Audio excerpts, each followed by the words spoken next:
Barrister Gauhar ने शेर अफजल मरवत के बयान की तरदीद कर दी। कहते हैं ऐसा तासुर दिया जा रहा है कि बानी पीटीआई का अदलिया पर एतबार नहीं है। मेरी आज उनसे मुलाकात हुई है, उन्होंने ऐसा कोई बयान नहीं दिया। बानी पीटीआई अदलिया पर पूरा एतमाद करते हैं। शेर अफजल मरवत ने बयान दिया था कि साबिक चेयरमैन को चीफ जस्टिस पर एतमाद नहीं है।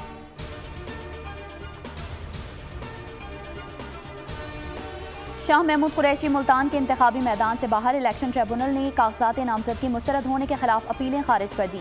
जैन कुरैशी और मेहर बानो कुरैशी इलेक्शन के लिए अहल जहलम से फवाद चौधरी के कागजात मंसूरी का हुक्मनामा वापस। अहलिया के फॉर्म पर एतराज़ भी दुरुस्त करार।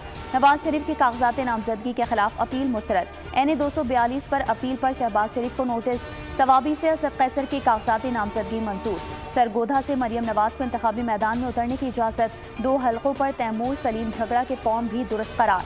ताहिर सादिक, जरताज गुल, वासिक क़य्यूम अब्बासी, राजा बशारत भी इलेक्शन लड़ सकेंगे।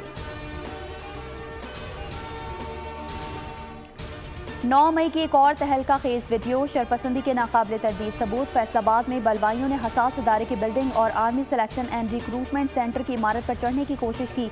नारेबाजी, इमलाक को नुकसान पहुंचाते और पथराव करते वाज़ेह तौर पर देखा जा सकता है। हुजूम में शामिल खातून को बलवाइयों को मुश्तल करते देखा और सुना जा सकता है।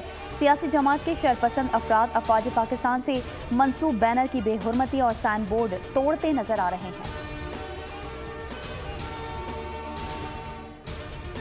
और बिलावल भुट्टो कहते हैं इस इलेक्शन में सिलेक्शन का मुकाबला करेंगे। पाकिस्तान पीपल्स पार्टी बराबरी की सियासत पर यकीन रखती है।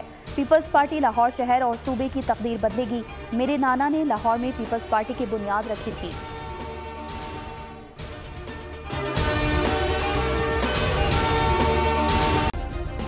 सब्सक्राइब करें और बेल दबाएं ताकि कोई खबर रह न जाए।